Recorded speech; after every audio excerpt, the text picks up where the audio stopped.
Let me see. I think we are on. I think we We are live. Look at this. I mean, you seem to be on location. Yes, yes. Reporting live on location from an undisclosed location that will potentially have some fireworks at approximately 9 p.m. tonight. Coming to you live from that location. Excellent. I'm sorry, with an undisclosed phone with some quad stuff. Look at you showing off your pretty OnePlus 10 Pro. So, someone on the Discord, actually, I've got to pull it up. Just got their OnePlus 10 Pro yesterday. Who was it? Dude, kick-ass. Tales from the Loop. Okay, nice. And so, nice. Someone who had been rocking a OnePlus 9 Pro now has their hands on the OnePlus 10 Pro.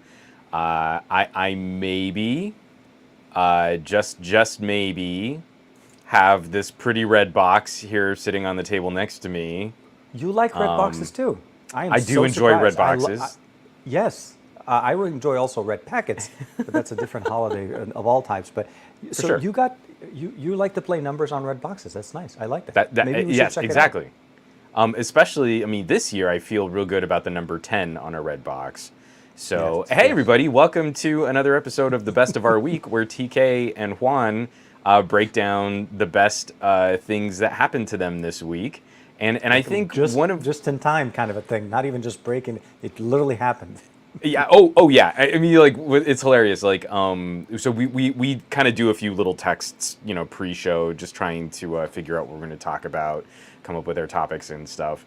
And it was maybe a half hour before we texted. Yeah. So I've had this box in my possession for maybe 90 minutes. And so you should have the full review now. Right? Yeah, exactly. I mean, what else needs to be said? It feels nice in the hand. Unbox it, and let's just go deep dive in there right now. Just install Geekbench and Geekbench ML. I think you're pretty much set, right? Well, five different rounds each. And Tech Null, Juan, are you going to do a Ben test? No. I wanted to try and come up with like a witty joke to retort. And I've never been a fan of gadget destruction porn, and I really wish not for entertainment. Yeah, no. I mean, like, I really wish when I was at Pocket Now, I did an Oppo manufacturing tour visit. I actually went to Shenzhen and got to see one of their manufacturing centers. And when you see how many phones need to be destroyed to test the assembly of a batch of phones, it's absolutely shocking. And when you finally do get a phone in a retail box that's, all of the fuel has been spent to ship it, all of the materials have been wasted to pack it, and someone just takes it and does something to it to purposely break it, I just feel it's such a shocking and sad state. And especially right now where, like, I'm sitting in front of a couple really choice pieces of consumer electronics that are not as easy to get your hands on as maybe in years past without these types of manufacturing issues. So, all joking aside, not a big fan of the let's see if we can break a phone game, because eventually you will succeed. There is no unbreakable phone. Absolutely. It's more of a how many tries before, how many licks does it take to get to the center of that little Tootsie Roll? It's absolutely inevitable. I do want to say one thing. I am doing what I enjoy doing with tech and actually using the tech what is intended. We are talking on the Moto Edge Plus 2022 as the webcam. I am using Ready for what it's intended. The phone is actually the webcam itself. It's running. I'm running the little background blur here. I'm just going to play with it a little bit. This is like super background. Like, this is just the worst thing ever. But this is like but tell me blur. Like, okay, it's still a selfie camera, so we're not expecting magic. But a smartphone selfie camera is head and shoulders above any laptop webcam I've ever used. Yeah. Oh no, my God! Like night and day, and especially with the software that they include with Ready for, what I love about it, it has follow mode, or basically subject tracking. So I can actually step to the left, and it tries to track me where I am. Although if I stood back a little bit, got out the window, and maybe fell out. No, I'm just kidding. But if I was having a little bit further away, it does that whole subject tracking, and it comes down to me, and it focuses on what I'm doing. So that's one of the main benefits here. It's not as good as like buy a really expensive NVIDIA GPU and use NVIDIA Broadcast. It is shockingly good for a phone. Absolutely. And I am. we have a 60 megapixel camera on the front with 1080p It's resolution. nuts. We're not talking like a shabby 12 or whatever. Here. So I'll hold this purpose, up so that we have the. Oh yeah. So I'm using so NVIDIA does like NVIDIA, that's competition, Juan. I don't do that kind of stuff. But what I'm doing is I'm actually using the main sensor on the front. I'm not even using the main sensor on the back. This is front-facing camera experience. You can switch it to the other side and control all of it. And I have a little bit of a dashboard sitting here. It looks, it works the way it's supposed to be. I can share my internet with the PC if I wanted to. But tell me, because like when we did last week's in-person podcast, we were kind of breaking down. Well, no, but when we were breaking down some of these individual features, and now that I've even had a few more days to play with Ready 4, I just like Moto is subtly trying to do some things that even Google is struggling to do in terms of reaching out and striking up collaborations with social media services. So Ready 4 comes along. And you know what? These would all be cool features to have on a Samsung. These types of like video chat and video service features, they'd be cool to have on any Android phone. But no social media service is going to try and put that into their app. So you've got to count on the phone to do it for you. And so just like we saw that was like the camera improvement app, which doesn't have a UI. It's literally just firmware for the hardware to try and spruce up images before they go to a social media site.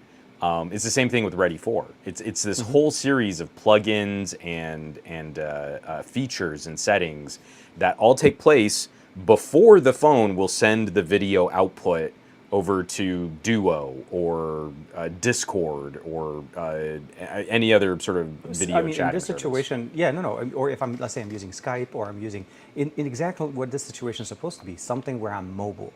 I'm on my laptop, I'm outdoors, and I don't want to have to take an extra webcam to mount on top of my monitor. My phone seriously becomes that extra tool that I wanted, and it was purposely like when I was leaving before we left, I was like, I got to do. Like, what can I do? Should I bring my E10? Should I bring like a full camera with a lens and whatever? And then I'm like, no, Ready 4 is right there. The Motorola does it, and so I've already used it because I did my video for it. I knew the quality would be good, so it was an easy choice. I have it on a tripod a little bit higher than my monitor, but unfortunately, that's why you're getting that reflection, because the reflection from the monitor comes up here and then comes up to the. But anyways, just wanted to kind of throw that in because. We don't just talk about it. We actually use the tech, which I wanted to kind of show. Last week we did it on a tablet. This week I'm doing it at least on a Moto Edge 2022 before I return it because my time is up. It's really refreshing, and it's really exciting when we step out of sort of the hypothetical. Because obviously a lot of the stuff that I show in my videos isn't necessarily the things that I really do on my phones, but it's also to try and talk about raw capabilities and where you can refine and the other things that you can do with your phones.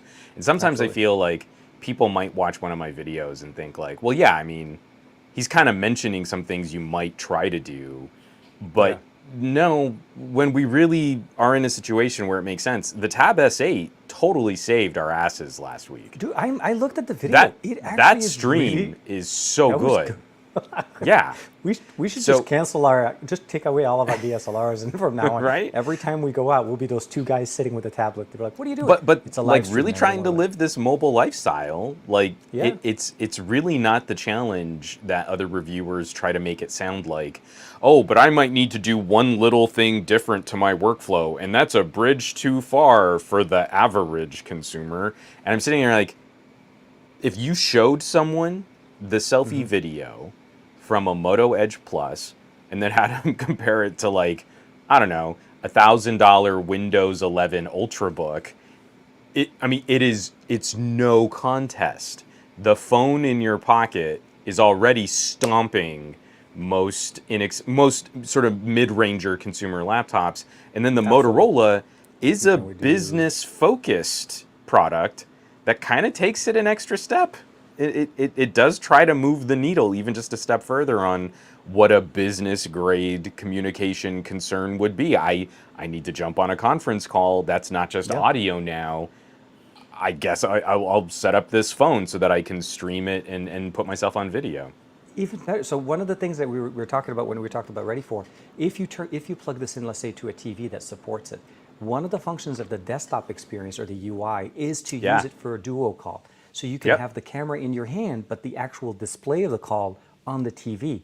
So there seriously is some really good implementations from where Samsung is missing out. The simplicity of Samsung's DeX, it makes perfect sense, but it stops there, and it doesn't really make it conducive for people to figure out what they can do with the system.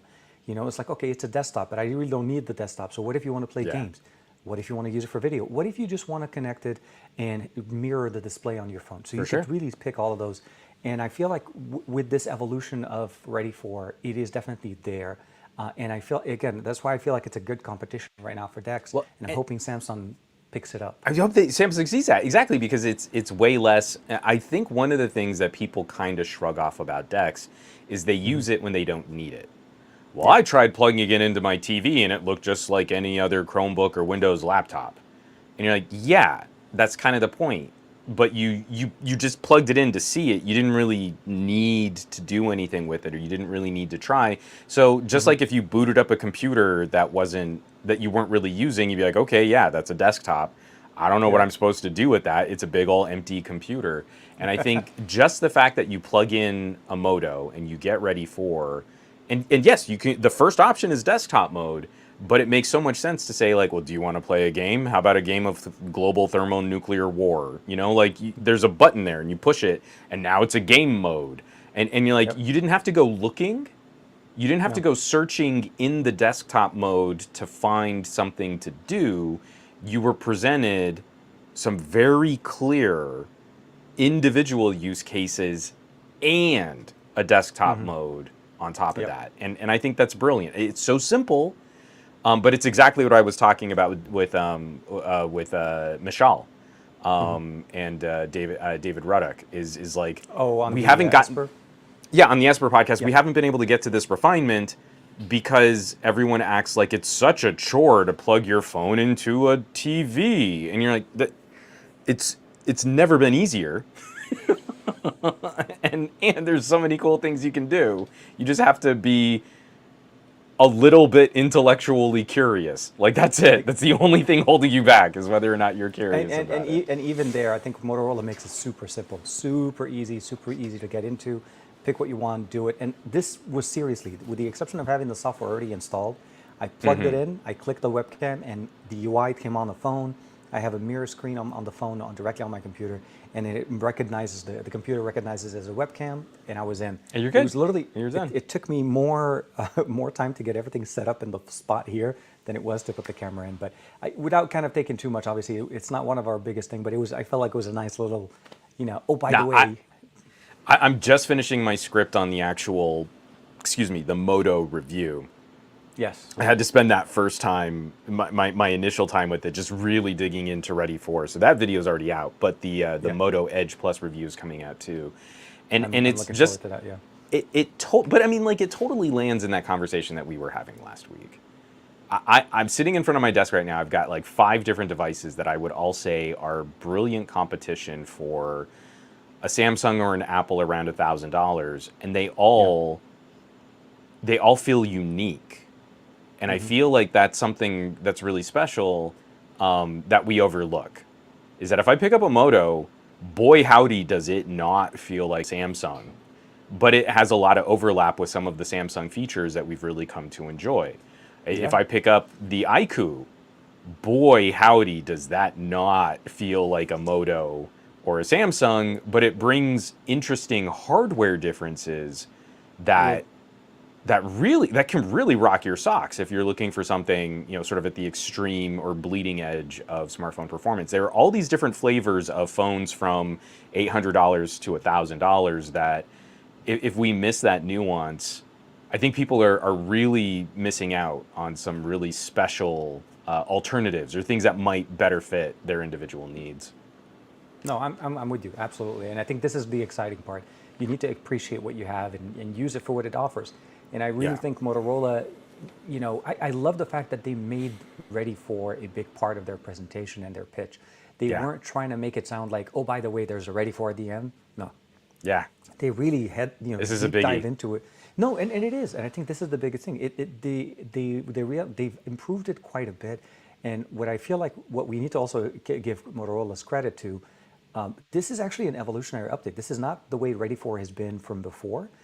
Many devices that have been compatible with Ready for have had it in limited applications, either wired or wireless. And this is basically where it's the full suite of features. We have wireless, wired. You can connect it to a TV, connect it to a PC, connect it to a next dock, convert it.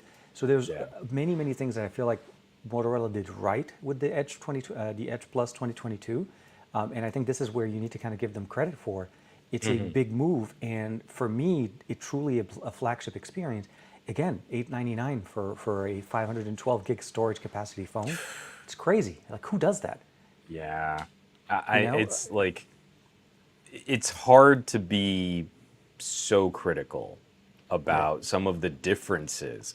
I mean, there are times where it's like, well, I don't know. I mean, the Samsung label, blah, blah, blah, blah, blah. Yeah, no one's that lit up about any I premium think Android somebody as did the actually label put an flex. article saying, yeah, the camera experience on the Moto is so bad, just get a Samsung. I'm like, oh my God. And Okay. again, it's exactly the same thing. I'm already seeing the OnePlus 10, the international flavors and the North American reviewers who are, it's like they're just cutting pasting from like their OnePlus articles going back to like the OnePlus 6. Well, if it's a OnePlus, you know what that means about the cameras. And you're like, if you can't get an amazing photo or an amazing video out of a Moto or a OnePlus, you have to be phenomenally bad at photography and technology.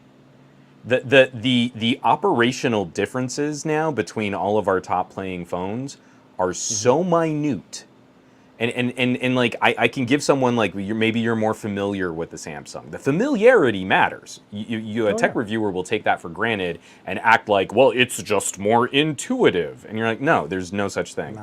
No. But when you trade those back and forth, like, I don't know, I can pick up a Samsung and get better manual video modes, right? Like that's a clear advantage if you pick up a Samsung.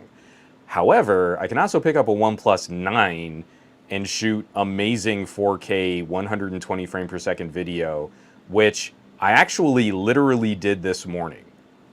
Before I was hoping I could use the OnePlus 10 Pro, but I could not. My daughter had this adorable little fundraiser at her school where they had to run an obstacle course.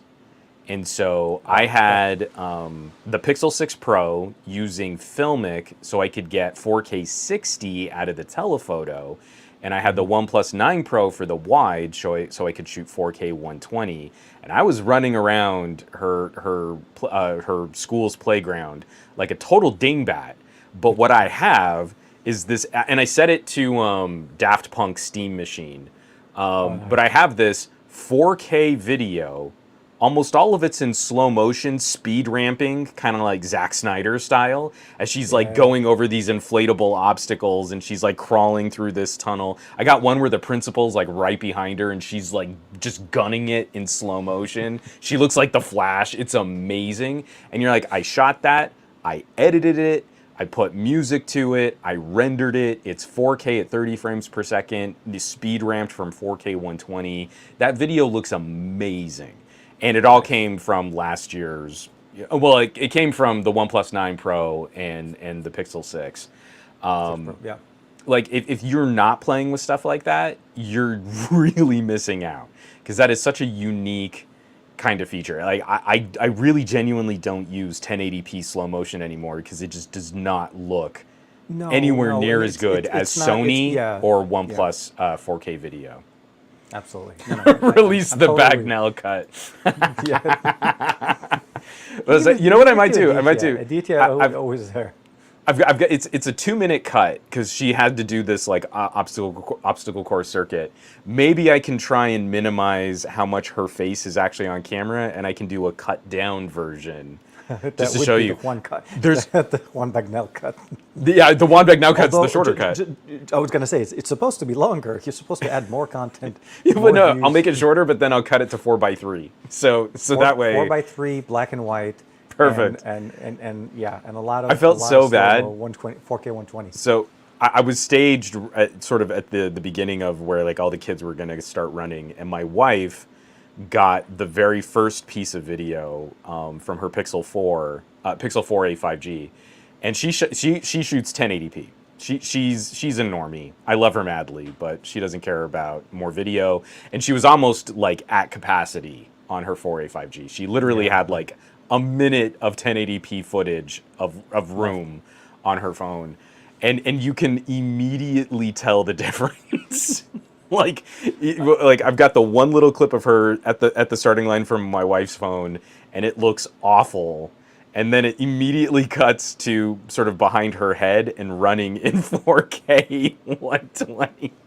And it looks, again, it looks like there was like a 5-year gap between those cameras. It's hilarious. Or you're thinking maybe like the video's buffering in the first clip, and it goes to full resolution right after. Right. Then you're like, oh, okay, now we're watching the watch it. Yeah. Well, no, I mean, look, that's the purpose, right? We're supposed to use the phones and enjoy what they have. 4K 120, with the exception between Sony and OnePlus right now, no company is really even attempting at it. Not even Oppo or Realme. I mean, they're obviously the BBK shares tech, but that function simply But listen to every tech reviewer who's picking up the OnePlus 10 and is going, oh, it's just not special enough. And you're like, it's got a larger main camera sensor than an S22 Plus or an iPhone 13 Pro. Yeah. Whatever special sauce they've got baked into it clears data insanely fast. So it's a big deal. I mean, the reason why Sony can do this is because it's actually a crop of a larger sensor. So they're only using a smaller chunk of a bigger sensor to clear data even faster off of that smaller slice of image image surface area. And same thing, OnePlus is doing something wholly unique that it is not easy. And with the Android 12 update, the thermals are so much better. So where we were on Android 11, I could shoot like, you know, you used to get that warning on all 4K video. You can only shoot for 5 minutes, and then it's gonna shut off the clip. But really, because it was 95 degrees when we went out to go shoot. So I'm in 95 degrees, and I'm shooting minutes of 4K 120, and the phone never thermal throttled. Where on Android 11, it was pretty common. You could shoot for about a minute, and then you'd have to let the phone cool off for 3. You know, like you had to really baby it. So everything that's led up to this, it is more performant, it is more durable, it's more robust. The video quality is insane, and literally nothing else touches it. There is no other phone except for an Xperia Pro I that can match that resolution at that I'm still waiting for Android 12 on the Pro. It's awesome. It was announced, but as you know, Sony is a little bit takes their time before they release it. But this is, like I said, this is so. Speaking of, while we're talking about OnePlus and of course the 9 Pro and Android 12, why don't we? Do you want to try to share what's inside of the box that matches the color of the shirt? What's in the box? That you apparently conveniently all coordinated the colors or something. Sure. Let's keep talking and stuff because I'm terrible at doing unboxings. But here, let me switch over to B-Cam. Okay, I'm gonna give you main camera. That's not what I was trying to do. I mean, you can just do that. Do side by side. That's fine. I just don't know how to operate today for some reason. Hold on. I was trying to do. This is what I was trying to do. Okay. Well, excuse me. I'll be the little guy right into my mic. That's exactly how we do it. So TK, can I just say? Yes. OnePlus is a label that was built on a very specific kind of brand fandom, right? Yes.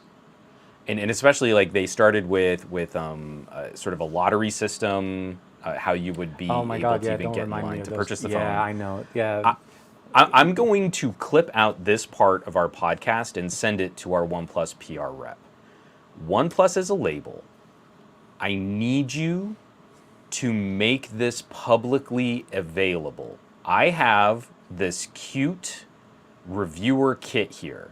It's in a beautiful box. I'm going to take the label, I'm going to take the cover off of this box, and I'm already sort of maxing out. And there the phone is wonderfully presented. It's this beautiful black frame for a red phone box, little co-developed with Hasselblad. This is such an emotionally satisfying experience. You need to make 1,000 of these and sell them in one limited burst to consumers. There's nothing fancy. There's nothing different. You don't have to make a different phone. We're literally talking about packaging for people who would enjoy this experience and who would claim to be fans of your brand. This really shouldn't go to tech reviewers.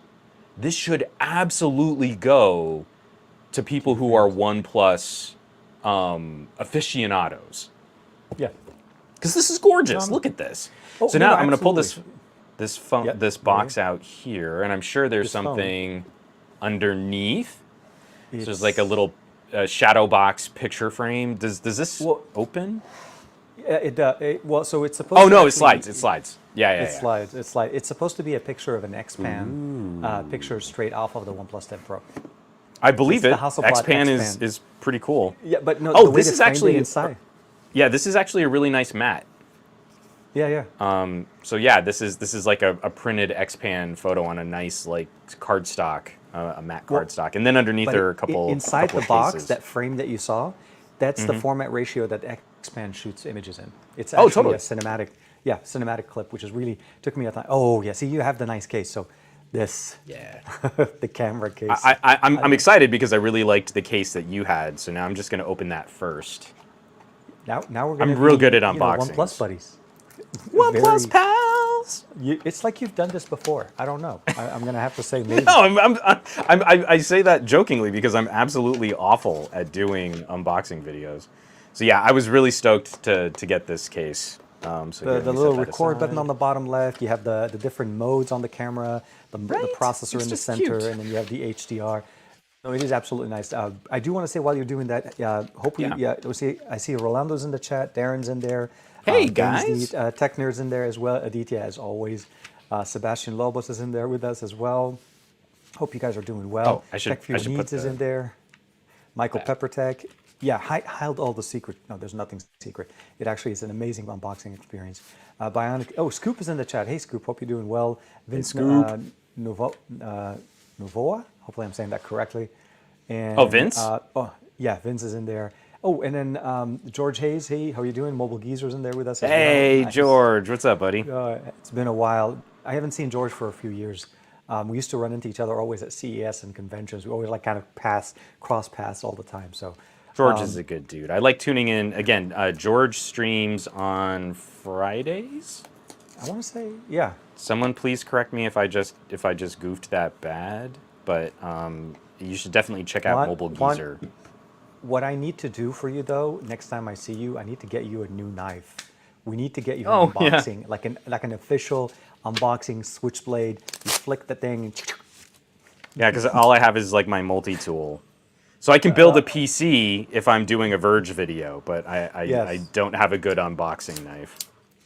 Ooh, well, that one's not bad. That's actually pretty decent. Yeah, but what I need is I used to have a really good like Boy Scout issue lock blade. Yeah, no, exactly. But that's what I meant, like something more, oh, look at that. Okay. I'm going to go quiet a little bit. Let's go. Love it. Right So of course we've got to look at the papers. Let's really go through the papers. I don't think anyone ever does that on their unboxings. I just dropped the SIM card ejector tool, and I'm going to step on that because I have really gnarly shag carpet. Okay, so here. So exactly what everybody. Ugh. Hair. So here, let's really see what's here. So that's the letter. This is your new OnePlus, Flagship co-created with an incredible community that calls us to greatness. This phone empowers all of us. It tells the OnePlus story as technology pioneers. It inspires you to... I'm not going to keep reading all that. That's fine. You ended it on inspires you. I'm like, come on, you could have gone at least to the end. Well, I was inspired to keep going with the phone. No, I'm with you. TK, I think I got the green. Yes. Okay. Good. Don't get me wrong. I like the other color as well. I feel like lately I've been so on any kind of color other than the matte black or whatever, they look great, but realistically, Mm-hmm. that green is just gorgeous. Seriously, like one of the better colors I've seen on a OnePlus. And they went away from the gradient that we had last year, which was fingerprint prone on everything. This one, Yeah, it's clean. It's clean. that's Look at really that. sharp. Look at those So I've got colors. my because it's not too far off. I like this as a return because here's my OnePlus 8 Pro, and Yeah, I the like 8 Pro I it think that is it's got still. Oh, because the 8 Pro very has close. more of this like Yeah. frosted glass sheen, where this has more of a texture matte finish, and Yeah. I like that. You That's could see the really fingerprint. sharp. Yeah, on the 8 Pro, you could still kind of see the fingerprints. Oh, The 10 totally. Pro, Yeah. absolutely not. Like they really did it right. I like it. And again, like you were saying, like I didn't really love the smoky glass mirror finish on the 9 Pro.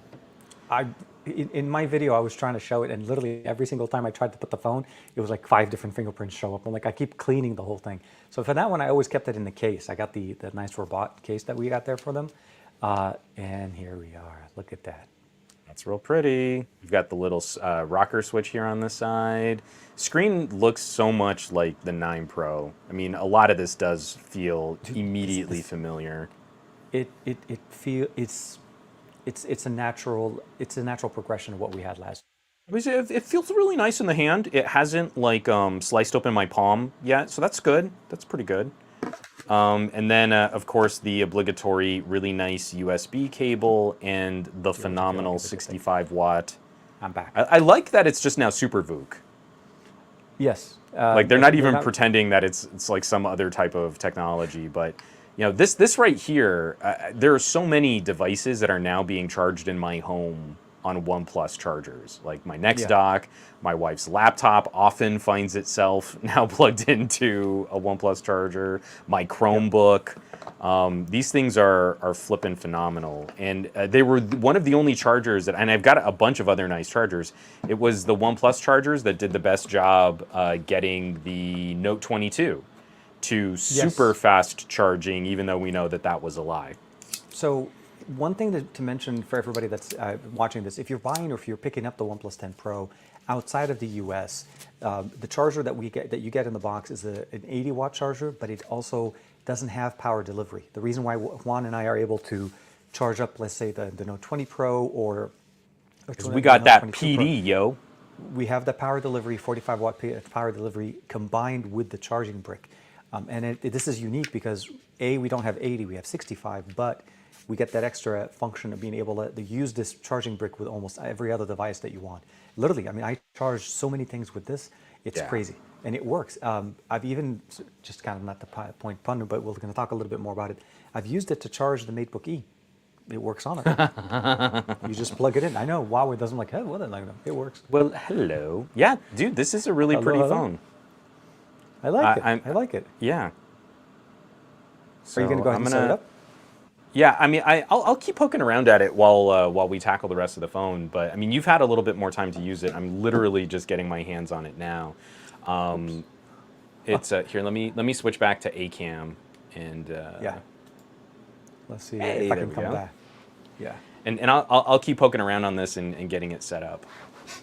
Yeah. Interesting. So I lost camera. Oh I don't know no! why. Yeah, and I don't know if it's a heat thing.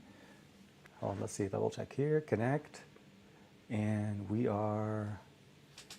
Come on, ready for it. Don't fan me now. Okay, we're back. I think. Nope.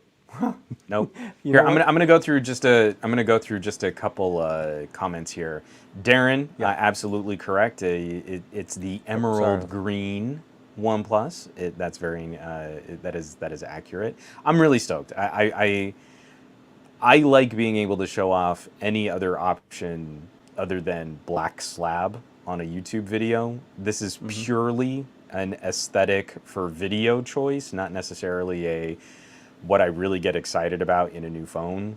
If it's just something I'm going to use, I kind of don't care what color because I'm going to put it in a case. But when I want to show something on camera, it's really nice being able to show another color. From Gansey Tech Nerd, Juan reading that note reminded me of Al Pacino tearing down that personalized letter in Ocean's 13 when he got that ugly Samsung Gold Edition phone. Fair. Okay. We'll say that's fair. I got to restart the Moto for some reason, but let's go ahead and switch. Yeah, no worries. I'm gonna have to switch camera to here. Okay.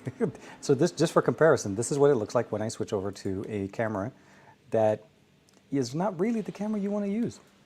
Wow, that's way worse. That's what a webcam looks like. This is a yeah, it's less good. So yeah. And George, of course, George is saying thanks for the shout outs. Yeah, of course, man. I mean, again, it's there's such a great crew of people who are streaming all week that like, if you wanted to create your own like cable news channel of fun techies, there's literally someone streaming every day. And George is a part of my Friday night lineup. You know, like that's just my must-see TV. I can't always like really jump into the comments his live chat as much as I'd like to, but I almost always have George on just in the background while I'm trying to wrap up some writing and getting dinner prepped and stuff like that. Okay, I'm almost back. The phone's rebooted. I'm gonna jump back in. Let's see. Hit ready for. Michael Peppertech also charging on a OnePlus brick for his MacBook. What? Does I mean, again, know about it's this? I really feel like it's overlooked. Not only is it a charger in the box, it's just a phenomenally good charger in the box. So okay, so now we should be able. Okay, let's see if we can get this back up and right. Yes, we are live again. there I am. Okay, so we're gonna do subject tracking. We're doing it live. This is how quickly I'm able to do. So the phone just rebooted. I'm gonna jump back in here. Do it. Motorola ready for, and we're gonna do subject tracking on. Yeah, see, that's already better immediately. Oh, even if you don't do the background blur and the subject tracking, it's immediately better than what you had on your laptop. Oh no, I know, but I'm saying this is how quickly you're able to do it. You just do 2 seconds worth of here intensity. We're gonna keep it size default. We'll do a little bit better, and here. So again, George is actively shopping the Motorola while we're doing. No, it's we're kind of enablers like that. We're doing it live. We're doing it now. Of course, we're doing it live. But just to compare it, really, I mean, you could see the difference. How bad the quality of a video goes from, and this is again the front-facing camera on the Moto Edge Plus. It's not the back main sensor, which would have been even better. I can assure you if I switch over there. But I just want to be able to see myself and control the functions of the blur, the subject tracking, all of that good stuff. So it's really nice. And then, yeah. But yeah, that was a little bit of a nice little update into what we're trying to do. And so just to highlight it, because I kind of feel like I feel like a lot of people would like to join these conversations. Sebastian Lobos writes, I'd love to make YouTube content about tech or other things I like, but I don't know what I would say about phones or headphones or laptops and whatnot. And everybody in this collective has some kind of inciting moment. There's an inciting incident. When I was really trying to do the creator chats as sort of like add-ons to my main podcast, everyone has their own unique story, but most of us can kind of point to some moment or some situation in our lives where we felt like, hey, beyond just being a fan of this stuff and beyond just listening to other people talk about this stuff, there's something that I feel I need to say. And if you're starting to get that feeling, that I mean, genuinely, don't ignore it. Don't stifle it. Like, go join the conversation. Like, this stuff only gets better if more of us are actively participating. And I feel we're kind of in a holding pattern of apathy right now, where we're waiting for some new tech to entertain us, but we're not really willing to put ourselves out there and contribute to the process. And there's nothing special about what TK and I are doing right now, other than we're showing up to try and have a conversation. And that's that's the bar. Did you show up and did you have the conversation? That's it. So I would highly recommend anyone who's in this chat. Actually, a bunch of the people who are in this chat are joining the conversation in earnest. But Sebastian, if there's something you feel you want to say, man, go say it. Don't wait for someone else to say it for you. No, it's It's literally, I mean, obviously it makes it sound like the bar is too low, but no, the reality is just if you have something to say, put it out there and just share it and then see and get the conversation going. I think that's the best way to do it because For sure. you're going to have some people that are going to agree with you, some people that don't, and that's just the way it is. And as time goes on, you kind of adapt and you actually kind of build a community that helps you, cater to those ideas and hopefully help you build on better things in the future. So I think it should be good. Yeah, I'm pretty sure. Just sit down, talk to the camera about how to use it, about to let it go. Yeah, man. Yeah, no, for sure. Speaking of which, I did want to talk about the. So there's a lot of things. I mean, obviously the OnePlus 10 Pro, we're going to see a lot more things. I'm really happy first that you finally got your hands on it. You got hands on with the right case on it and the right device. It is a very, and I think we talked about it last week. It's a very interesting approach or start of a 10 series from OnePlus in the U.S. market. We have an exclusivity with T-Mobile right now, and only T-Mobile. You're not going to be able to get 5G on anything other than T-Mobile, but it does support all of T-Mobile bands. Even the unlocked model does. So it's at least you can appreciate it if you pick up either a T-Mobile or a direct from OnePlus version. You're going to get the highest capacity or highest connectivity options on there. So I like that part. And it's one of the reasons why I brought it with me when the family and I are growing out. I want to be able to test out the camera a little bit more in more low light, kind of this type of experiences outdoors and traveling. So, because I have my hypothesis that BBK is letting Vivo run with the most experimental tech for things like low light. But I gotta say, I mean, like, I've been using the Pixel 6 Pro. Night sight is great. I was using the Note 22. Samsung's night mode is great. The Moto, surprisingly strong in night mode and making some different choices in how it's processing the image.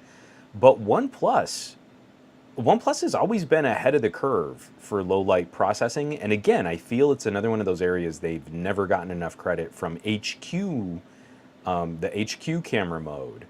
To today, where they're neck and neck in ultra low light photography, and they're often faster at producing an image than a Pixel can be. Yeah. There's a definite right away instant gratification in using the camera module or the camera app on OnePlus right now.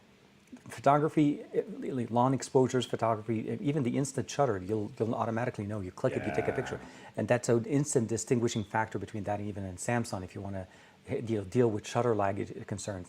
But what I like about the fact is that they are seriously getting better year over year.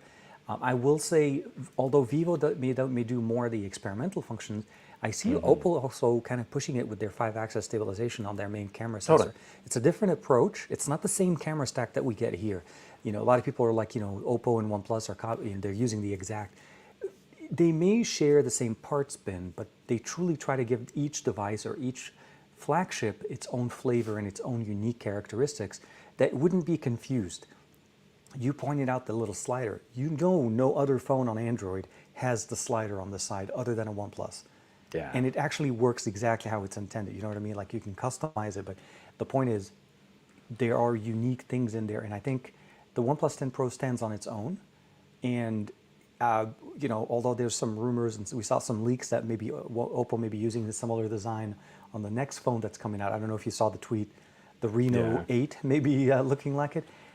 I don't mind it. I mean, we know already that they share parts bin. It's not a... For sure. You didn't shatter the internet by putting that out there. Yeah, I mean, it's no grand mystery, but like, I think I've still got them on my desk. So like, if you kind of see what the changing design language was on something like the iQOO, and you're like, yes. Yes, it is a unique phone. Some of the design accents around the camera module are totally Vivo, but it's easy to pick this up and kind of feel the similar DNA to the OnePlus 9 and the similar DNA to the OnePlus 10. Like, a little bit, these aren't radically different, alien experiences from each other. They're definitely related somewhere. For sure. And I think that's the biggest thing that we need to take away. The BBK as a company has a very wide range of devices. Although while we're on rumors and BBK kind of thing, I don't know. I saw an article saying that we may be coming to a point where, okay, so I don't know if you saw this yet or not. Realme potentially could be going to remove the charger from the box. They may be the first BBK brand to do that, which I'm really sad to see that, because they are, I mean, they're on the cusp of releasing the Realme GT Neo 3 that has that 150-watt charging speed.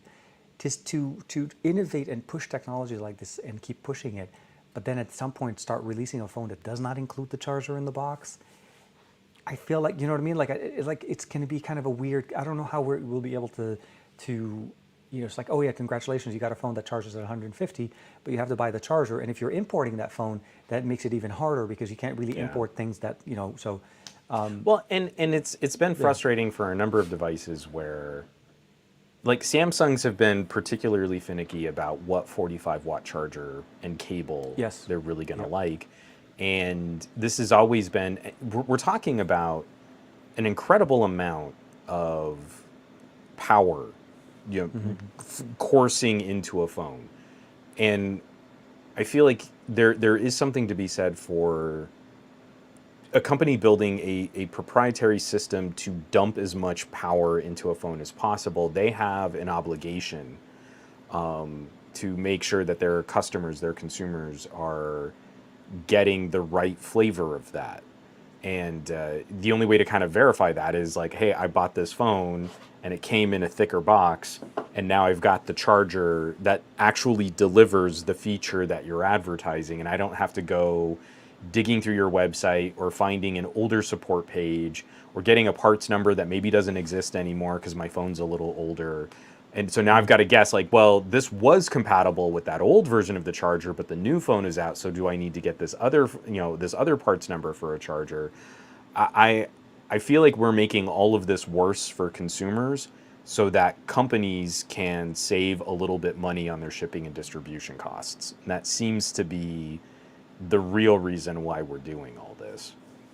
Yeah, well, I mean, I'm with you. And the dilemma that I always face is, if you are going to buy that secondary charger, like you say, you do want that charger and you don't have the right one at home, you at that point are paying for shipping of two packages, two separate things, packaging, an entire separate packaging for, so you may have thinner boxes for the phones, which I feel like kind of feeds into the original scenario of trying to ship more and save and so on. But now you're having a separate entire package that you have to repackage. So it's not like you're reducing it, you're just allocating it out so that you can charge more for it. I don't really feel that the saving, what they're saying, is really going to be implemented here.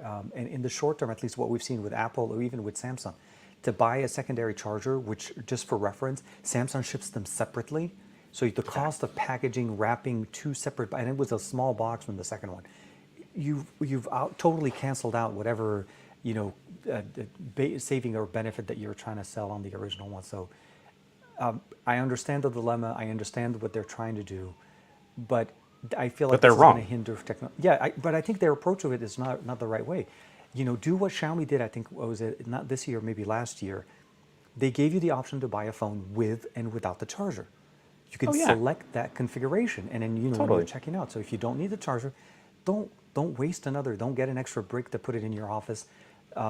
Just get the phone. But if you do need the charger, you do want to get that 120 or 80 or whatever the speed of the charger that happens to be. You want to get that and enjoy it. So, sorry. I always, when I hear that, I always kind of like, you're talking out of both sides of your mouth. You're not really making sense. Not you, but you know what I mean. Well, and it's precisely that. I mean, just to wrap up that, because I feel like we've got other fun things to talk about.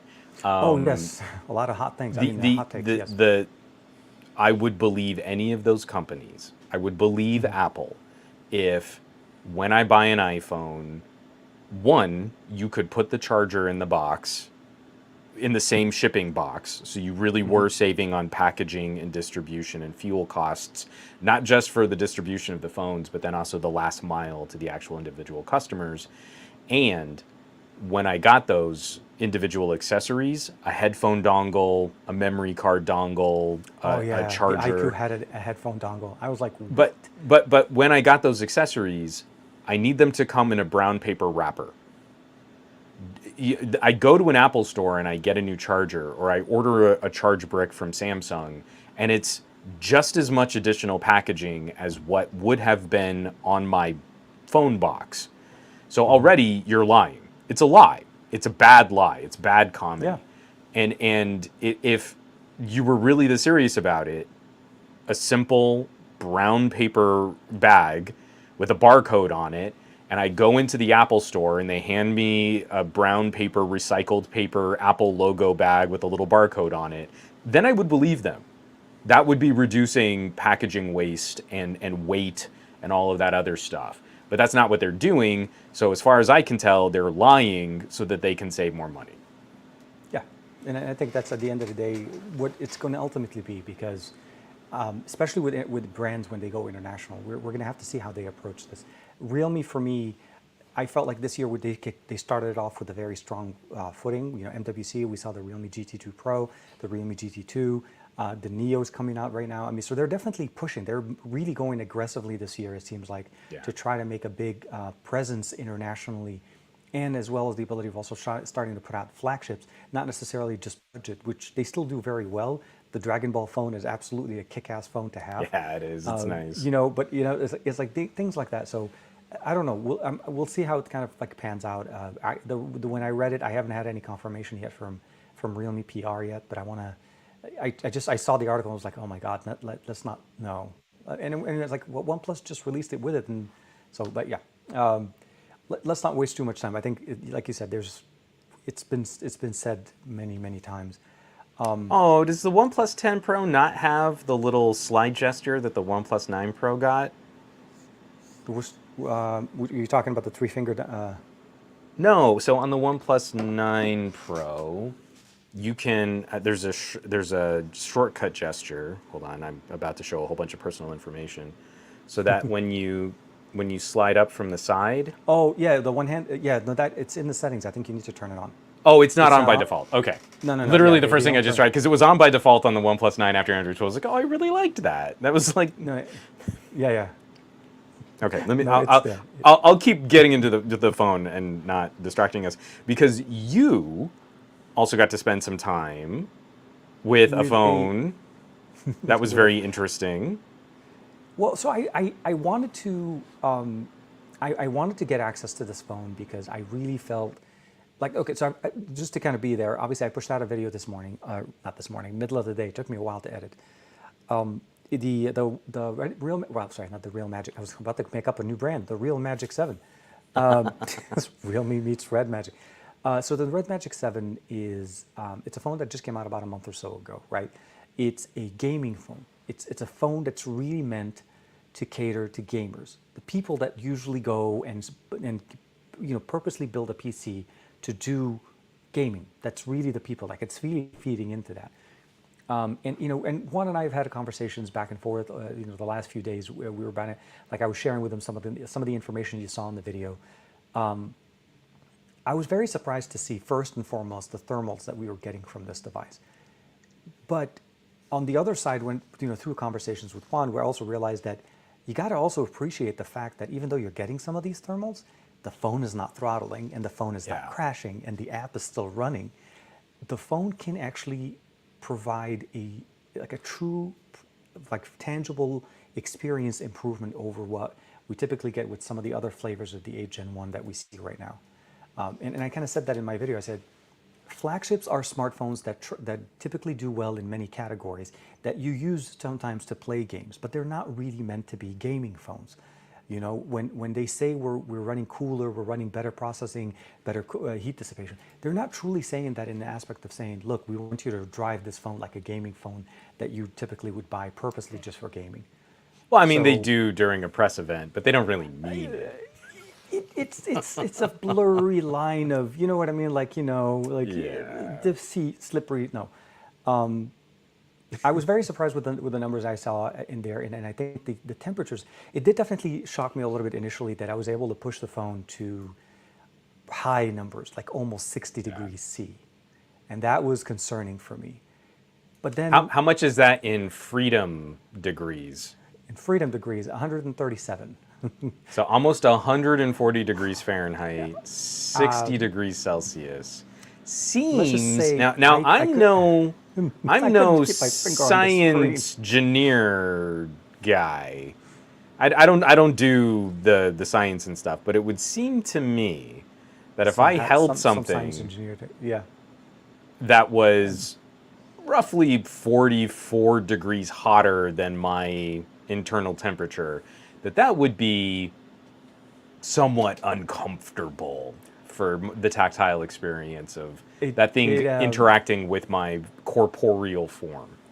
It was, I went through like I would almost say maybe 5 different scenario of configurations to try to get it to the right system of being able to use it.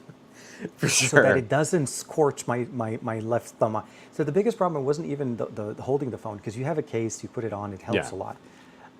But it was more so the fact that more commonly now we see devices, although they say that they dissipate the heat the correct way using graphene, or they're trying to dissipate the heat for the back, we've seen it dissipate the heat a lot through the front, for the panel. Yeah. So there's nowhere else to go. Yeah. The camera modules have gotten so big, and the batteries have gotten larger. You literally have to go through the screen. And that's what happens. The display on the front was 127, 128 Fahrenheit, where the back was going 137. So when we're at these temperatures, we're like, I mean, I know obviously I don't think we can cook, but it's so hot that when you're playing games like, Undead Horde, where you have to have your finger on the display for the joystick, you can't move. It's not like a tap, tap, tap, tap, tap. You can live claw. a little bit better. Yeah, no, absolutely. And I said that in the video as well. I realized that the Redmagic 7 has triggers, and I could have used triggers, but you can't navigate the triggers. You need that on there. So the experience obviously got hard, and the reality at the end of the day, I looked at it as, look, I was appreciating what this horsepower level that this system can do. Now, obviously, if I tone down the settings, there is no question that the phone would definitely run better, cooler. But I enjoyed playing it at 120 frames per second so much that it was just so smooth, like high level detail, high graphics, everything moving, and then you're jumping back and forth. And when I played, what's it called? Oh, dang it, now I can't remember the name of the other game. It's not Undead Horde, it's, hold on a second, I gotta load it up here. It played it actually much cooler because it was the graphic were more pixelated. Dead Cells. Dead Cells, same thing. I don't know why that name escaped me. So Dead Cells. Well, I mean, again, you're going from Undead Horde to Dead Cells. You've got Dead. I can see it. Dead. Yeah, no, it was, that's why I was kind of thrown off. Dead Cells plays 121 locked. It barely dropped to 120, like it wouldn't even change. Undead Horde fluctuated between 100 to 120. It didn't stay exactly at 120. But for me, it was very consistent, and throughout the gaming, I didn't notice and there was no issue with the game. There was no stutter. There was no massive drop in frame rate. And I think that's what I appreciated from this phone. It's that if I want to push it, I can. It'll do it. Yeah. It'll let you. Yeah. It's and the cooling block. That's what I found out at the end. Does actually do the trick. It helped bring the temperature, but you just have to find the right combo of how to use it. Yeah. It's one of those weird things, like, and I think I was talking to you also on a whole different scenario. Well, scenario I want to 1, 2, 3, and 4. Well, so I think I caught the first 2 scenarios. We actually jumped on the phone like, this is crazy. I think it's going to burn down my house. So because I remember I didn't get to play. Oh yeah, that's scenario 2. Sorry, yeah, you're right. Yeah, scenario 2 was the scary one, if I remember correctly. Yeah, but I didn't get to play with Redmagic last year. And I only got to play with the 5S. Is that what they called it? I can't remember. I got to play with one of the Redmagic 5s. Yeah, they do the normal number, and then there's the S. Yeah. So I got to play with that one, not last year, but the year before. But on an 865 with active cooling was just an incredible combination. And like, that thing could easily hang with and outperform 888s. It was a beautiful phone. Here, something interesting really happens, and I kind of want to put this in perspective, especially for people that are listening to us talk about games that aren't a normal part of the zeitgeist. AAA Android title gaming, usually you would hear about Genshin or COD or PUBG. It's a very different kind of conversation what we're talking about here. So Undead Horde is an arcadey twin stick unit management game. So it's got an arcadey kind of navigation system, but the crux of the game isn't that you run around shooting enemies, it's that you are controlling all of these little zombies. And the more things that you kill, the more zombies that you can raise and control. Yep. So you go into these maps, you get a pretty large single map, and then you've got to go and kill all of the living humans and make them a part of your little undead army, and then you've got tons of these little units running around. So this game is actually crippling on a lot of Android phones. On Xiaomi and Samsung, I don't know what this game does to those GPUs, but it's just spike in a frame rate, crash frame rate, spike frame rate, crash frame rate. And they can pop up. Like, I was shocked when I saw on a Mi 11 that Xiaomi could hit 90 frames per second on this game. Undead Horde is a game that makes the Nintendo Switch struggle to keep 60 frames per second on a 720p screen. So this is not a light, cute little mobile game. It looks cartoony, but the actual gameplay is very demanding on a mobile processor. So to pick up a phone and to know that it's got an 8 Gen 1, which we know has very similar thermal characteristics that could tank a Xiaomi. I've shown in my videos, like if you try to play Undead Horde on a Xiaomi, it turns into a 20 frame per second slideshow. Your average frame rate just plummets because the GPU will run unchecked for a second and then throttle like crazy, and then run unchecked for a second and then throttle like crazy. And you're picking up a Redmagic and you're driving this game almost at twice the frame rate of what a Nintendo Switch can do on a higher resolution display. Is absolutely incredible that it can do that. This is like you're going toe to toe against a premier portable console gaming experience on a phone that doesn't cost that much more than my Steam Deck is going to cost more than what you spent on your Redmagic. Well, and mine had 18 gigs of RAM, just to kind of not that I'm trying to. Yeah, I don't even think my Steam Deck's gonna have 18 gigs of RAM. Because we need 18, and I don't know. I'm hearing rumors. Somebody in my video commented saying that the Pro version of the Redmagic 7 Pro is going to come out with like some 24 gigs of RAM. I'm like, who needs? Like right at that point, once the phone has 32 gigs of RAM, it's a computer. It's just flat out. Let's just call it now. It's a computer. 16 is what computers used to come with. This phone comes with 18. To go to 24 is like imaginary. And as you can see right there, my son is like slowly creeping into the frame. We'll see how maybe he'll come over and say hi to Hey, everybody. buddy. But I really need to put that into perspective. Hey, look at that. But this is what Ready For does. The subject tracking. Once somebody jumps into the frame, it zooms like, out. Yoink? Yeah, no, it's like boom. Like, hey, let me bring that guy into the picture. So, yeah, as you guys imagine, we are at the hotel.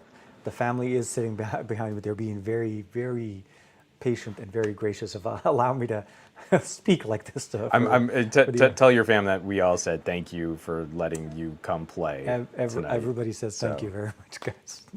But I love you. This is kind of shocking.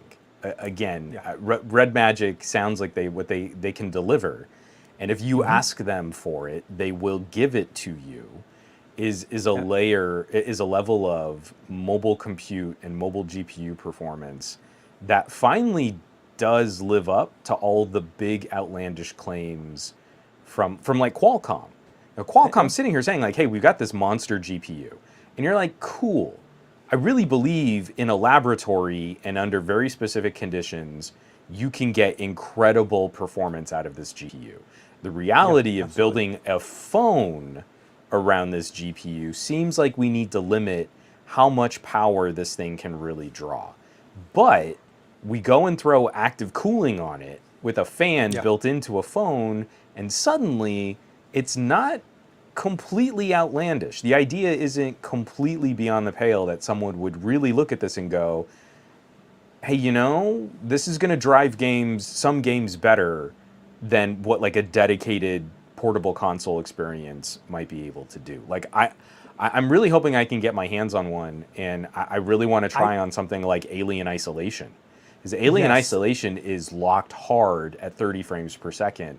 I don't think I wonder if it's whitelisted for it yet, because I tried it on a few devices, and it and, and always so, keeps yeah, saying it's Alien not. Isolation. You're like, what was it? Even on like the Note, I don't even think the Note can play Alien Isolation. But I would wonder, not just, you know, will it do 30 frames per second? You know, an 865 can kind of keep at 30 frames per second in Alien Isolation.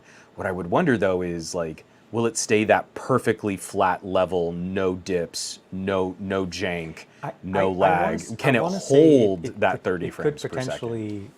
So, unfortunately, with the Redmagic 7, for me at least, I picked up the phone, and as you can imagine, with pricing and everything like that, I realized I wasn't going to be spending a lot of time with it. I've used Redmagic devices for years, so I'm very familiar with their ecosystem. They do have their own charge separation technology, which I also Yeah. felt like was one of the other scenarios I was running. So I wanted to tackle the pushing this device to its limit in different scenarios and finding what was the right combination. I will Yeah. say that on your daily activity, the cooling system that Redmagic implies with the fan, it was years ahead of its time. It was introduced around the 865, which I don't feel like the 865 really needed it as much. The 888 No. definitely benefit from it. The Well, 8 because Gen 1 definitely I've got the benefits from Black it as Shark well. 4 still, and even the Black Shark 5 is going to be sticking with the 870. And you're And I like, think that's a that that's it not a bad makes so much idea. sense. The Yeah, the yeah. 870 is such a good chip for gaming. I don't see where I need active cooling, but at least on the Redmagic 5, when you had active cooling on an 865, I mean, you could just pin performance to the upper level. Oh yeah, but that's what I'm saying. And It was ahead of its time back then, it and was great. yep. But I do think it's telling that like for the lower tier gaming phone again, Xiaomi Black Shark, they're not playing with an 888. They're not playing with an 8 Gen 1. The lowest level gaming phone is still sticking with an 870 because it really is that good. It's a I love. phenomenal performer. No, absolutely, absolutely. And without giving too much, obviously too much in the video. If you guys haven't had a chance to check it out, it's out on the channel. I don't think it's going to get as much love as any of the other videos because I think, again, for me, the Redmagic 7's been out for a while. I don't know when the Pro is going to come out, but when that comes, obviously there'll be more conversations there. For me, at least right now, it's exciting to see what this device can do. The configuration I have is the best of the 7 version with the RGB color on the back, which actually, that was one of the reasons why I picked it up. Yeah. It has that see-through back where it has like a little bit of a chip that says 8 Gen 1. And unfortunately, because I know I'm like waving my hands, I didn't bring the phone with me because we're gone for the weekend, which and now in hindsight, I'm thinking that was the phone to bring. It is definitely very exciting to check out what they have. I want to see, I'm also still intrigued now to see will the Pro bring in?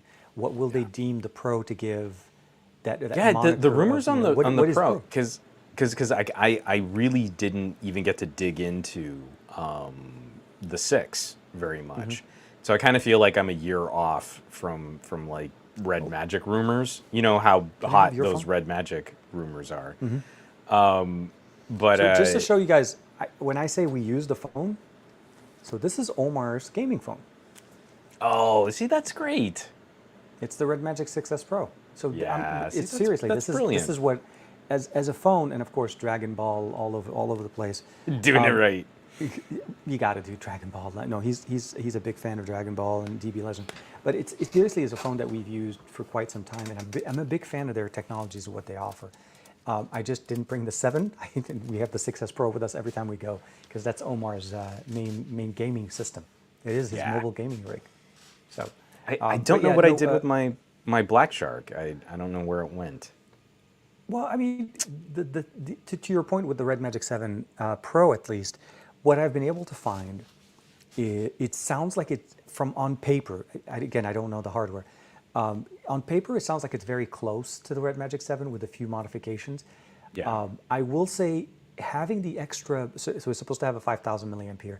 I think on paper it sounds weird, but I honestly think that extra 500 would have been nicely helpful here for me. In one of my scenarios, I was able to nuke the battery in about an hour and a half, which is not something you should be able to do on a phone. But well, I like saying, because I kind of feel Motorola is similar, right? We know we know Samsung played games with throttling certain apps. We know that BBK phones have kind of an upper limit on GPU performance. And especially on screen refresh under certain situations. We know they're playing some games with screen refresh. I pick up the Moto, and if I ask it to do something silly at 144 hertz, it just kind of does it.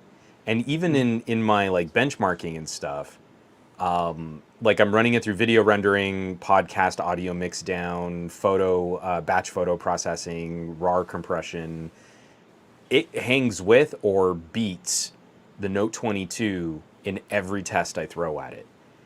It finishes every test warmer to the touch than a Note 22, but you asked it to do something, so it went and did it. It did it for real. Like, and I feel like the Redmagic now with the active fan built into the phone is like taking that idea even a step further. You asked me to play this crazy game at a ridiculous frame rate, and so I did. So your battery is gonna evaporate, but that's what you asked me to do. So. No, I know, that's exactly. The phone comes back. It's like, but you said you wanted cake. I'm giving you cake. I gave you the most delicious cake. Exactly. Can't blame me that you got fat. That's. That went dark really quick, man. That went dark. Yeah, we already said we have the ground rules, man. Don't go. No, just kidding. No, don't go after my cake, man. Don't go after my cake. The cake is offhand. No, it's for me. That's what I really appreciated about it, and the fact that what it offers. I will say though, for me, I feel like the cooler, the additional cooler that they sell, I think should be a must for anybody, for any serious gamer that wants to really push the device. The external cooler that Redmagic makes, and I think I didn't realize it, but they came up with a new model that came out with the Redmagic 7, specifically for the Redmagic 7 series. So, which is a single fan, but I'm assuming it has better cooling pads under. The model that I had was from the Redmagic 6 that had a dual fan. But you were telling me that they changed the layout on the internal fan, so that would make sense that they would need a new cooler system. So they added an extra intake. I kind of misstated it when I was talking to you originally. It was typically the Redmagic has an intake on the one side to an outtake on the other side. So you had the exhaust on the side, exhausting all the air next to the fan. So that's where the hot air comes out, and the intake comes all right across the entire side of the phone. In this series, they added an extra intake in the center of the phone, closer to the camera module. So now you have two intakes to one exhaust. But the cooling fan, which I feel like this is where it gets a little bit weird. When you mount the cooling fan on top of that module area where you normally would put it, because that's where all of the heat is, you end up blocking the intake, both the side and the back intake, with the cooler. That's not great, yeah. No, so from a design standpoint, you have to be very conscientious of where you're putting the wings on the actual fan, as well as where you want to place it. So it ends up being slightly placed offset, so that you allow the internal fan and the external fan to run, and to give it like double duty protection and cooling, active cooling on the system. And actually that worked. Once you got the right configuration, you can see in the video, I was actually able to keep it under 120 on both the front end and on the back end, while playing Undead Horde, again, at full settings.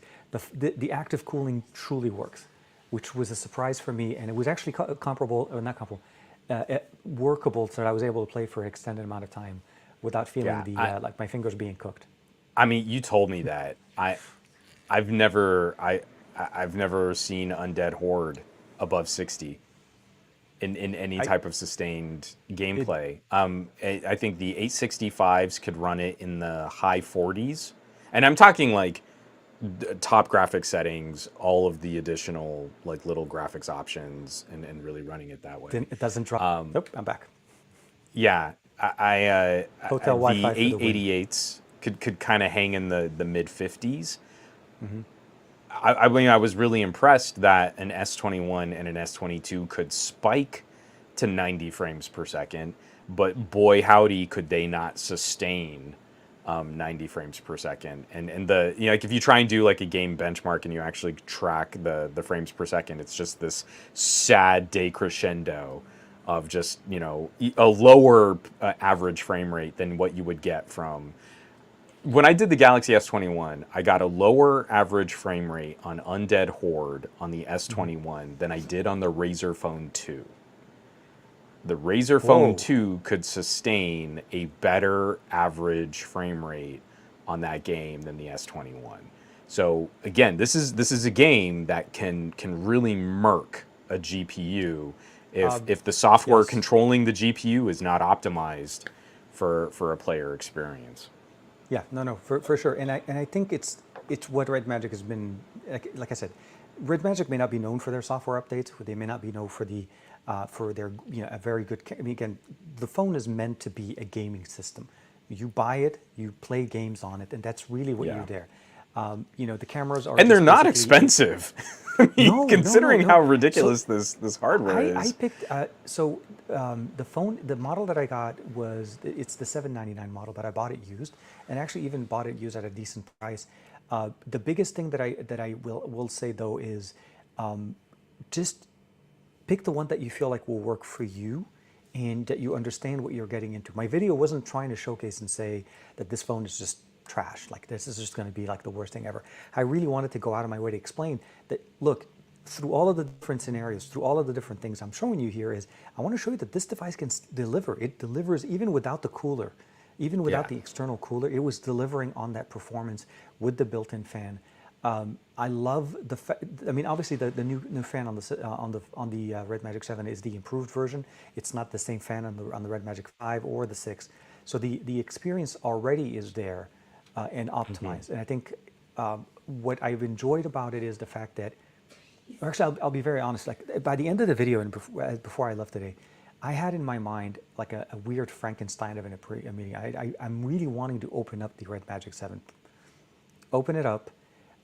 Give it all the air that it needs, and maybe get some better, like actually mount the cooler that it comes with it directly in there. I may even want to take the camera modules out just for the sake of not having something there to block it. Right. I mean, I seriously want to see if I give the because of the way they implemented it, if I give it enough cooling, if I give it the right amount of cooling to allow it to run at the temperature that is acceptable for it to be able to push itself, give us the full potential. Yeah, I would love to see what the capabilities are there from this, because we haven't seen this from any of the company. Every company that releases it with the Gen 1 has something going with it. Either they allow it to just tank and drop by itself, they don't manage it, or it's throttled out of the box, and or it's software limiting the gaming applications so that they don't run at the high frame rate. Again, 120 is crazy, and it is absolutely enjoyable. The game is so much better. The movement, the characters, the different, you know, when you're reviving, you know, even if you're reviving the chicken, it still looks really, I mean, I know that you can revive the chickens in this game. You know, the horde of chickens, rise. It's so ominous. It's so, it has. I love that game. You know, I mean, it's one of my favorite, and I've played the sort of first map of that game so many times just from reviewing phones. But I keep coming back to just like, you know, I can do the entire map and kind of beat the end bad guy. I could do a couple rounds of that. It's always a fun game to revisit. But it's an easy getting out, get in and out, get in and out. If you need a fix, you need to be able to play games, you just jump back into it. You know, you revive, get your hordes, and then start using the teleportation pads, which helps a lot as opposed to having to kind of walk around. But I think at the end of the day, like I said, even if you're playing, let's say, Call of Duty, or if you're playing PUBG Mobile, an extended session, or even, what's it called, Fortnite. I mean, the 6S Pro still gets hot. I mean, I've talked to my son about it a couple of times. The phone definitely does get hot enough to the point where sometimes he just puts the phone away. He can't keep playing with it. But I think what I need to start doing is introducing the cooler to his phone so that it allows that one to run a little bit better, since he typically does play longer sessions of Fortnite. And he's not even playing at 90 or 120. He's barely playing at 60 frames per second. So to me, it's the how much the system is demanding, how much the gaming experience is demanding, and we need better hardware and better cooling. We need to see better solutions. Razer right now, and I feel like and Redmagic are the only ones that actually actively sell a cooler, like a cooling pad that you can put on the back of the computer, the phone. But we need better solutions. Oppo released a cooling case, which I'm still trying to find a way to get my hands on that, because I'd love to see what that does to the OnePlus, not the OnePlus, to the Find X5 Pro. Gotta see what that looks like. Yeah, I tweeted it out on, I think it was like last week or so. It's literally a heatsink. What it looks like is basically a heatsink case that it mounts on the back of the let me see if I can show that to you. No, I'll get it. I got it right here. Yeah. So it essentially, obviously, brings in, cools the heatsink, and it allows whatever heat comes out of the phone gets absorbed and then cooled, and then it just It just does exactly what a passive heatsink will do. Yeah, exactly. That looks really cool, though. It actually does look nice. It looks like it complements the phone exactly. So so that secondary screen right there, I'm hoping it does what it's supposed to. I had a video also that I linked on my thing, but it shows like a little bit of an animation with the clicking on it. But things like this, I want to see more things like this. I want to see more tech that helps us manage the 8 Gen 1 and the 888, which we didn't see a lot of in the 888. No. The 8 Gen 1 is definitely a hot processor. Every phone that has it can push 120 easy.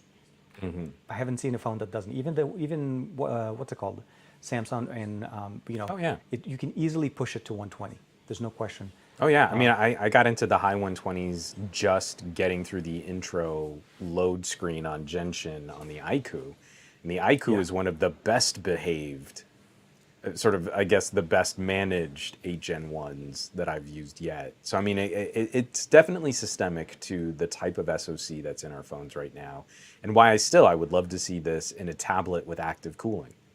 Like, put a fan on it and let me use this a little bit more like a laptop. Some type of a docking mechanism, like you said before, a dock that you put the phone in, and it really gets it cooling, runs the air, runs the fans. Because if you're putting your headsets on, you're not going to hear the fans. It's no different than your PC. Because also, I mean, and also the Redmagic has a headphone jack, so I mean, you can really. What is that? Jack? Who's Jack?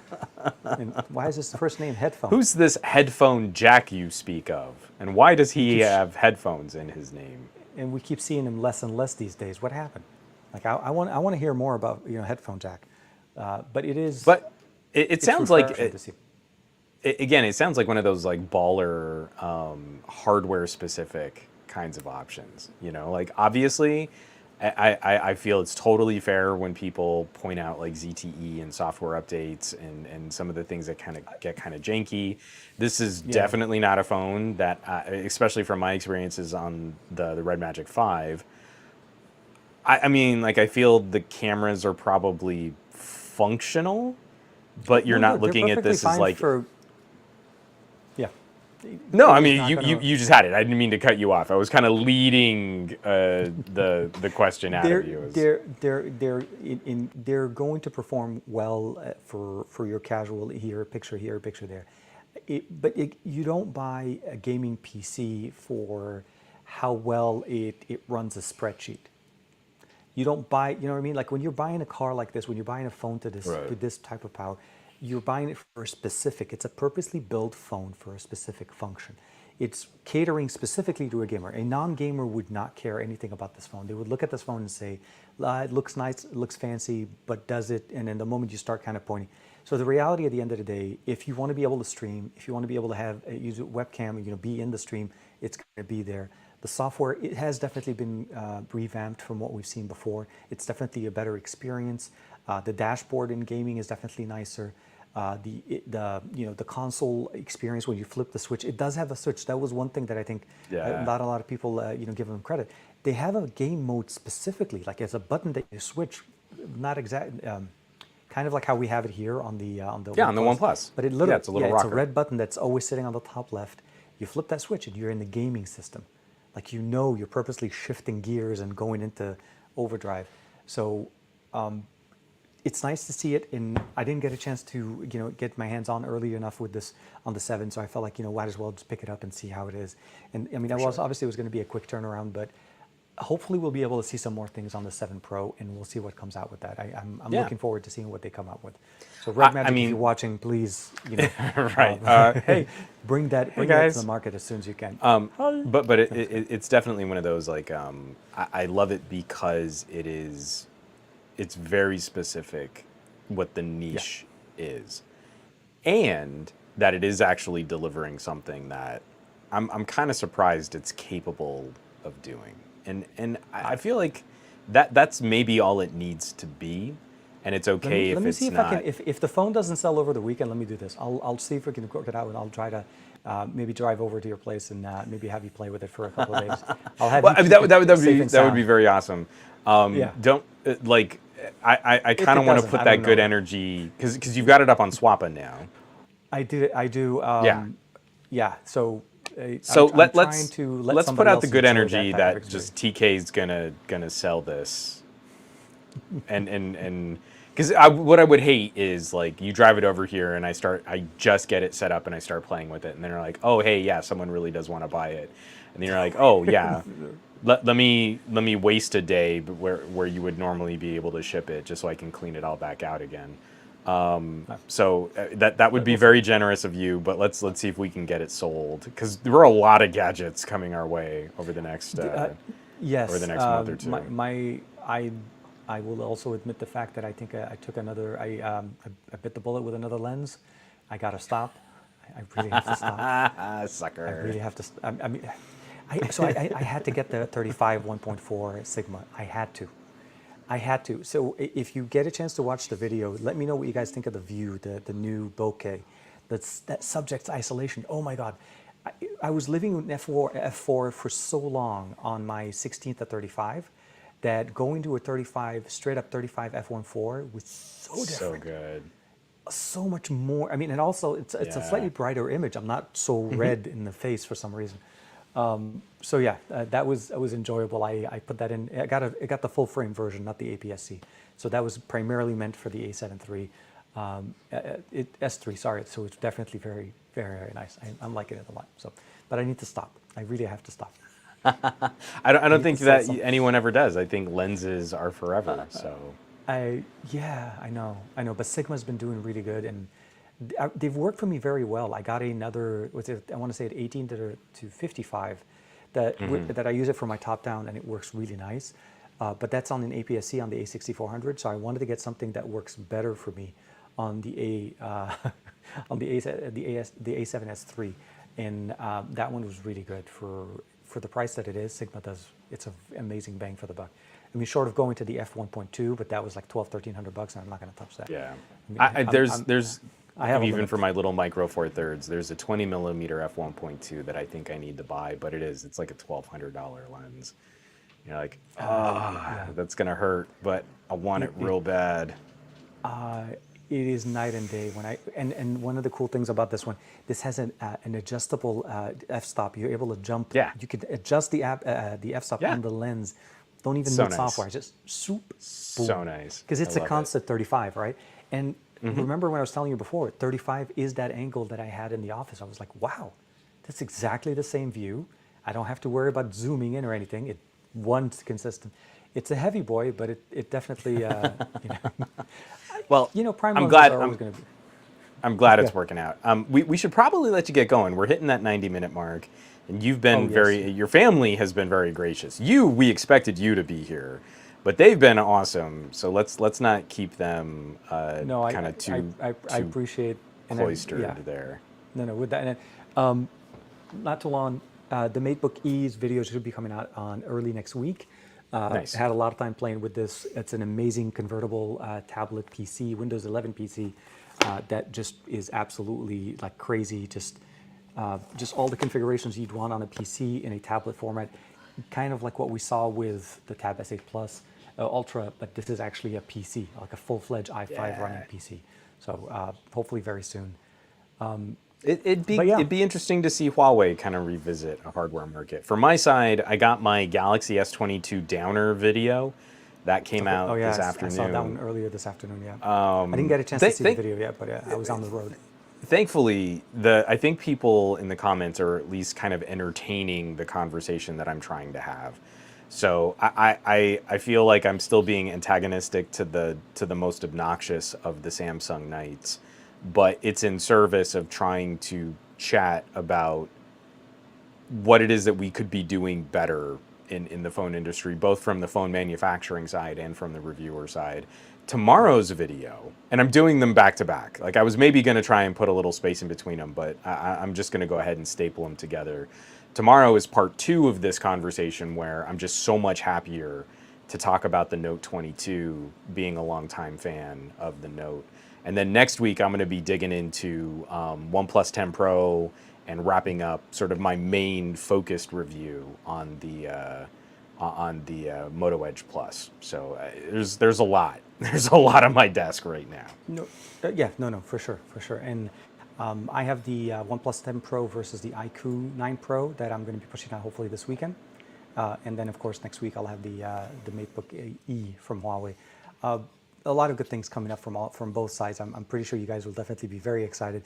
I'm very sad, and one day we'll explain to you guys the little hiccup that I did, the little faux pas. But no, we don't. No, because I'll probably do something even stupider in the future too. So you know what? No, we'll just bank this one as. We'll leave it where it is. So I will say this. I want to say first and foremost, obviously, thank you for everybody for hanging out with us. Thank you, Juan, for kicking it with us. And thank you to Moto for hanging in there. There was one hiccup there, but I think with the exception of that, the Edge Plus 2022 looks so good. Way better, like night and day. And you guys saw that earlier.